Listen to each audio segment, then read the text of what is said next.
আমি তেল নিয়ে আসলাম এবং দেখি তিনি শুয়ে আছেন। আমি তাকে দেখে চোখ বন্ধ করে বললাম, আপনি এই অবস্থায় কেন আছেন? তিনি বললেন, এভাবেই তো গায়ে তেল মাখাতে হয়। তিনি আমাকে বললেন, লজ্জা না পেয়ে তেল মাখাতে শুরু করো। আমি তার কথা মতো তার কাছে গিয়ে তেল মাখাতে শুরু করলাম। কিন্তু তার এই অবস্থায় দেখে আমার অবস্থা খারাপ হচ্ছিল। আমার নাম অনিকা। আমি দেখতে সুন্দর, হালকা মোটা, তাই আমার শরীরের গঠন বেশ আকর্ষণীয়। ছেলেরা আমাকে একবার দেখলে আর চোখ ফেরাতে পারে না। কিছুদিনের মধ্যেই আমার বিয়ে হয়ে যায়।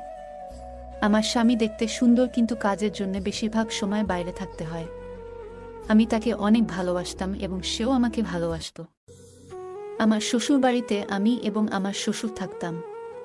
আমাদের একজন কাজের মহিলা ছিল, সে শুধু রান্নার কাজ করত।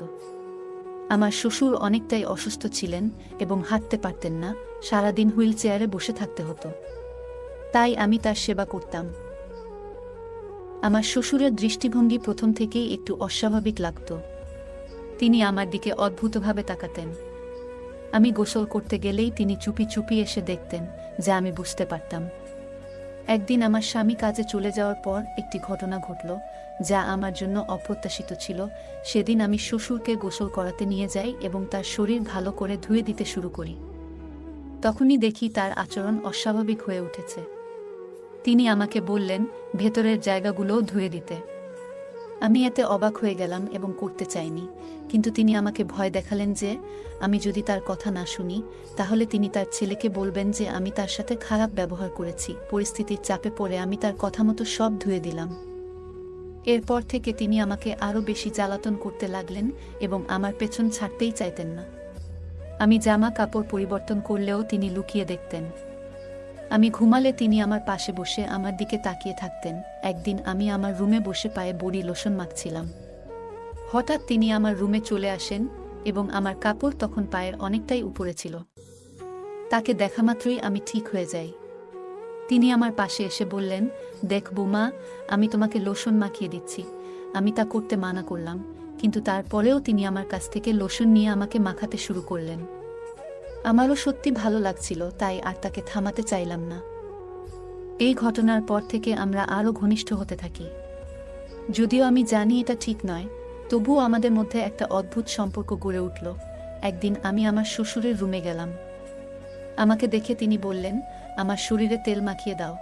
আমি তেল নিয়ে আসলাম এবং দেখি তিনি শুয়ে আছেন।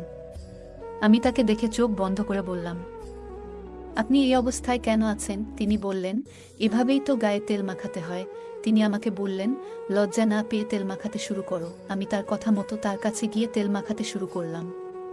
কিন্তু তার এই অবস্থায় দেখে আমার অবস্থা খারাপ হচ্ছিল।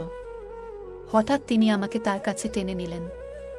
আমি মনে মনে ভাবলাম, যা করতেই হবে তা করব, কারণ আমার স্বামী অনেক দিন ধরে বাসায় আসে না এবং আমাকে তেমন সময় দিতে পারে না। দেখি আমার শ্বশুর আমার সাথে কি করেন। তারপর যা হলো তা আমাকে অবাক করে দিল।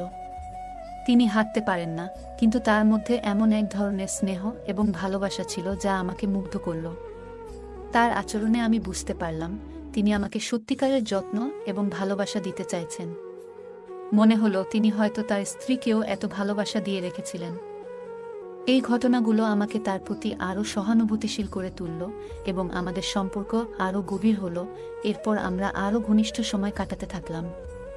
সেই দিন রাতে আমার স্বামী বাসায় আসেন এবং জানান যে তিনি কয়েকদিন বাড়িতে থাকবেন। আমি খুব খুশি হলাম, কারণ আমরা একসাথে সুন্দর সময় কাটাতে পারব। সেই রাতে আমি এবং আমার স্বামী অনেক ভালো সময় কাটালাম। আমার শ্বশুর তা লুকিয়ে দেখছিলেন।